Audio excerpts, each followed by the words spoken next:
झारखंड को विकास का नया आशीर्वाद मिला है। 6 नई वंदे भारत ट्रेनें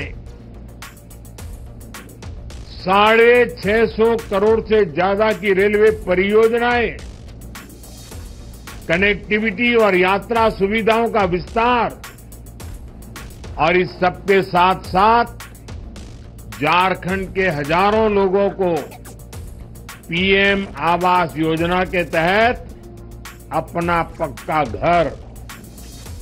मैं झारखंड की जनता जनार्दन को इन सभी विकास कार्यों के लिए बधाई देता हूं। इन वंदे भारत ट्रेनों से जो और राज्य से भी जुड़ रही है, मैं उन सभी को भी बधाई देता हूं। साथियों, एक समय था जब आधुनिक सुविधाएं, आधुनिक विकास देश के केवल कुछ शहरों तक सीमित रहता था। झारखंड जैसे राज्य आधुनिक इंफ्रास्ट्रक्चर और विकास के मामले में पीछे छूट गए थे, लेकिन सबका साथ सबका विकास के मंत्र ने देश की सोच और प्राथमिकताओं को बदल दिया। अब देश की प्राथमिकता देश का गरीब है, अब देश की प्राथमिकता देश का आदिवासी है, अब देश की प्राथमिकता देश का दलित, वंचित और पिछड़ा समाज है, अब देश की प्राथमिकता महिलाएं हैं, युवा है, किसान है। इसलिए आज दूसरे राज्यों की तरह ही झारखंड को वंदे भारत जैसी हाईटेक ट्रेनें मिल रही है, आधुनिक इंफ्रास्ट्रक्चर मिल रहा है। साथियों, आज तेज विकास के लिए हर राज्य, हर शहर वंदे भारत जैसे हाई स्पीड ट्रेन चला चाहता है। अभी कुछ ही दिन पहले मैंने उत्तर और दक्षिण के राज्यों के लिए 3 नई वंदे भारत एक्सप्रेस को हरी झंडी दिखाई थी।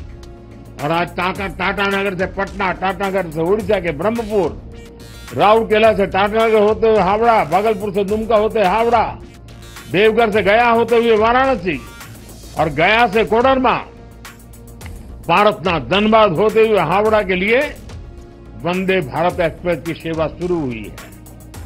और अभी जब मंच पे आवास वितरण का कार्यक्रम चल रहा था, उसी समय मैंने झंडी दिखा करके इन सभी वंदे भारत ट्रेनों को विदाई भी दे दी और वो अपने गंतव्य स्थान पर चल पड़ी है। पूर्वी भारत में रेल कनेक्टिविटी के विस्तार से इस पूरे क्षेत्र की अर्थव्यवस्था को मजबूती मिलेगी। इन ट्रेनों से कारोबारियों को, छात्रों को लाभ होगा। इससे यहां आर्थिक और सांस्कृतिक गतिविधियां भी तेज होगी। आप सभी जानते हैं, आज देश और दुनिया से लाखों की संख्या में श्रद्धालु काशी आते हैं। काशी से देवघर के लिए वंदे भारत ट्रेनों की सुविधा होगी तो उनमें से बड़ी संख्या में लोग बाबा वैद्यनाथ के भी दर्शन करने जाएंगे।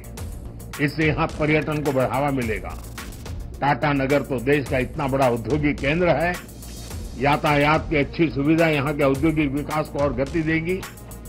पर्यटन और उद्योगों को बढ़ावा मिलने से झारखंड के युवाओं के लिए रोजगार के अवसर भी बढ़ेंगे।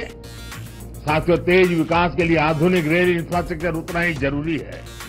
इसलिए आज यहां कई नए प्रोजेक्ट भी शुरू किए गए हैं। मधुपुर बाईपास लाइन की आधारशिला रखी गई है। इसके तैयार होने के बाद हावड़ा दिल्ली मुख्य लाइन पर ट्रेनों को रोकने की जरूरत नहीं होगी। बाईपास लाइन शुरू होने से गिरिडीह और जसीडीह के बीच यात्रा की भी काफी समय कम हो जाएगा। आज हजारीबाग टाउन कोचिंग डिपो की भी आधारशिला रखी गई है। इससे कई नई ट्रेनें सेवाओं का शुरू करने में सुविधा होगी।